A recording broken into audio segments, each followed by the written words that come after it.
Hello friends, मैं हूं प्राजक्ता। स्वागत है आप सभी का आपके अपने चैनल में office pro. Microsoft office and G suite से related in depth knowledge, tips and tricks मैं आप सभी से आने वाले वीडियोस में शेयर करूंगी। So don't forget to like, share and subscribe to my YouTube channel and hit the bell icon for the future notification. Friends, आज के वीडियो में हम नंबर फॉर्मेटिंग सीखेंगे।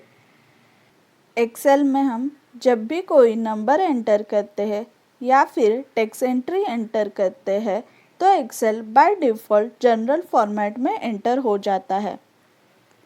मैंने यहाँ पर कुछ सैम्पल डेटा लिया है। जैसा आप यहाँ पर देख सकते हैं, इसका नंबर फॉर्मेटिंग जनरल है। अगर यहाँ पर मैं कोई भी डेटा एंटर करती हूँ तो उसका number formatting bye default general हो जाएगा। नेक्स्ट ऑप्शन है नंबर फॉर्मेटिंग। अगर मुझे ये डेटा रेंज पर नंबर फॉर्मेटिंग अप्लाई करनी है तो मैं होम टैब के under number box general word के यहाँ पर जो ड्रॉप डाउन है यहाँ पर क्लिक करके नंबर ऑप्शन सिलेक्ट करूँगी। आप मेरे स्क्रीन पर देख सकते हैं, मैंने जैसे ही नंबर फॉर्मेटिंग अप्लाई की यहाँ पर 2 डेसिमल ऐड हो चुके हैं। नेक्स्ट ऑप्शन है करेंसी। अगर आपको कभी कोई अमाउंट के आगे कोई करेंसी अप्लाई करनी है तो वो टाइम आप नंबर फॉर्मेट में करेंसी ऑप्शन सिलेक्ट कर सकते हैं।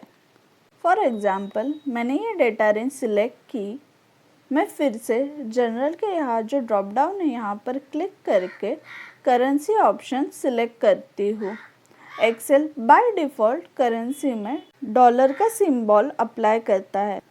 आप अपने करेंसी का सिंबल भी चेंज कर सकते हैं। फॉर एग्ज़ाम्पल, मुझे रुपीज़ की करेंसी शो करवानी है तो मैं यहाँ नीचे जो डॉलर का सिंबल है वहाँ पर ड्रॉप डाउन पर क्लिक करके मोर अकाउंटिंग फॉर्मेट्स का ऑप्शन सिलेक्ट करती हूँ। आप मेरे स्क्रीन पर देख सकते हैं, एक पॉपअप विंडो ओपन हो गया है। रुपीज़ करेंसी अप्लाई करने के लिए सिंबल के अंडर जो ये ड्रॉप डाउन है यहाँ पर क्लिक करके मैं इंग्लिश इंडिया वर्ड को सर्च करूँगी।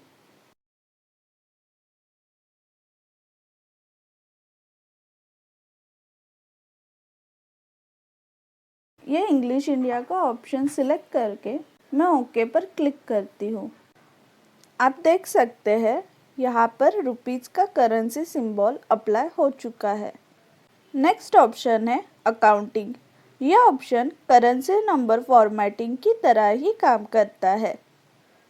मैं यहाँ पर ये डेटा रेंज सिलेक्ट करती हूँ। जनरल के यहाँ जो ड्रॉप डाउन है वहाँ पर क्लिक करके अकाउंटिंग ऑप्शन सिलेक्ट करती हूँ। आप देख सकते हैं मेरे स्क्रीन पर अकाउंटिंग का नंबर फॉर्मेटिंग अप्लाई हो चुका है। करेंसी और नंबर फॉर्मेट में ये डिफरेंस है कि करेंसी फॉर्मेट में आप सेल्फ फॉर्मेटिंग भी कर सकते हैं, जैसे कि आपको नेगेटिव अमाउंट रेड कलर में शो करनी है। नेक्स्ट ऑप्शन है शॉर्ट डेट। एक्सेल में डेटा पेस्ट करते वक्त या कभी एक्सट्रैक्टेड डेटा देखते वक्त आपको बहुत बार ये दिक्कत होती होगी।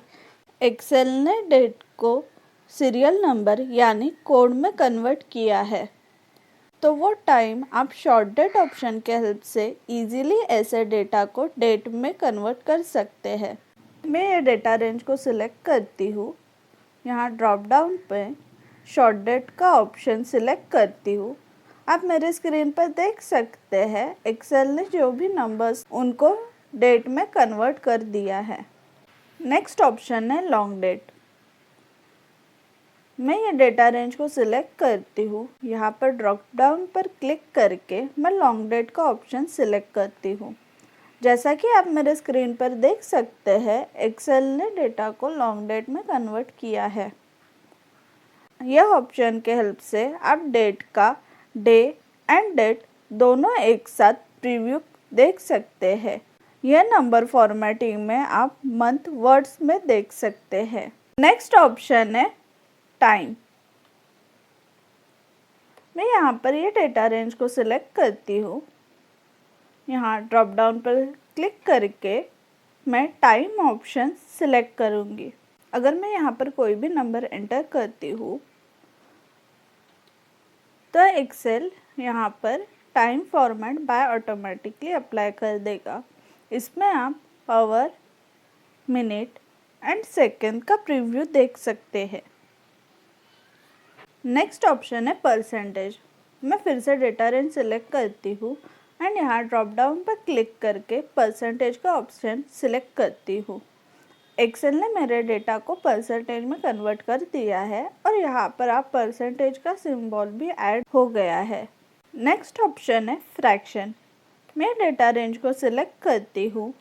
यहाँ ड्रॉप डाउन पर क्लिक करके फ्रैक्शन ऑप्शन सिलेक्ट करूँगी। ये फंक्शन परसेंटेज के अपोजिट काम करता है, यानी कि ये डेटा को फ्रैक्शन करता है। आप मेरे स्क्रीन पर देख सकते हो मैंने 10,000 डिवाइड बाय 100 का फ्रैक्शन एक्सेल ने 100 कर दिया है। नेक्स्ट ऑप्शन है साइंटिफिक। मैं डेटा को सिलेक्ट करती हूँ और यहाँ ड्रॉप डाउन पर क्लिक करके साइंटिफिक ऑप्शन सिलेक्ट करती हूँ। इसके हेल्प से आप आपके नंबर फॉर्मेटिंग को साइंटिफिक में कन्वर्ट कर सकते हैं। नेक्स्ट ऑप्शन है टेक्स्ट। मैं डेटा रेंज को सिलेक्ट करती हूँ और यहाँ पर ड्रॉप डाउन पर क्लिक करके टेक्स्ट ऑप्शन सिलेक्ट करती हूँ। आप देख सकते हैं मेरा डेटा टेक्स्ट में कन्वर्ट हो गया है। एक्सेल में आप जब भी नंबर एंटर करते हो तो उसका अलाइनमेंट राइट हैंड साइड रहता है एंड जब भी टेक्स्ट एंटर करते हो तो उसका अलाइनमेंट लेफ्ट हैंड साइड रहता है। अगर आपने एंटर किए हुए नंबर को टेक्स्ट में कन्वर्ट करना है तो वो टाइम आप टेक्स्ट फंक्शन यूज़ करके नंबर फॉर्मेटिंग को टेक्स्ट में कन्वर्ट कर सकते हैं। नेक्स्ट ऑप्शन है कस्टम फॉर्मेटिंग। इसके हेल्प से आप एंटर किए हुए डेटा को अपने रिक्वायरमेंट अनुसार कस्टमाइज कर सकते हैं। मैंने यहाँ पर कुछ डेटा सिलेक्ट किया है। अभी मैं यहाँ पर ड्रॉप डाउन पर क्लिक करके मोर नंबर फॉर्मेट ऑप्शन सिलेक्ट करूँगी। आप मेरे स्क्रीन पर देख सकते हैं एक पॉपअप विंडो ओपन हो चुका है। यहाँ मैं कैटेगरी के अंडर कस्टम वर्ड पर क्लिक करूँगी। यहाँ पर आप खुद का फॉर्मेटिंग कस्टमाइज कर सकते हो। उसके लिए मैं ये जनरल वर्ड को रिमूव करती हूँ एंड मैं यहाँ अब 0.000 यानी 3 बार 0 लिखती हूँ एंड ओके पर क्लिक करती हूँ। आप मेरे स्क्रीन पर देख सकते हैं यहाँ जो मैंने डेटा एंटर किया था वहाँ फॉर्मेटिंग अप्लाई हो चुका है। जैसे कि ये सेल में मैंने 10,000 अमाउंट एंटर किया था and as per my customization मैंने नंबर के बाद 3 डेसिमल ऐड किए हुए थे जो यहाँ पर अप्लाई हो चुके हैं। नेक्स्ट ऑप्शन है कॉमा सेपरेटर। मैंने यहाँ पर कुछ डेटा सिलेक्ट किया है।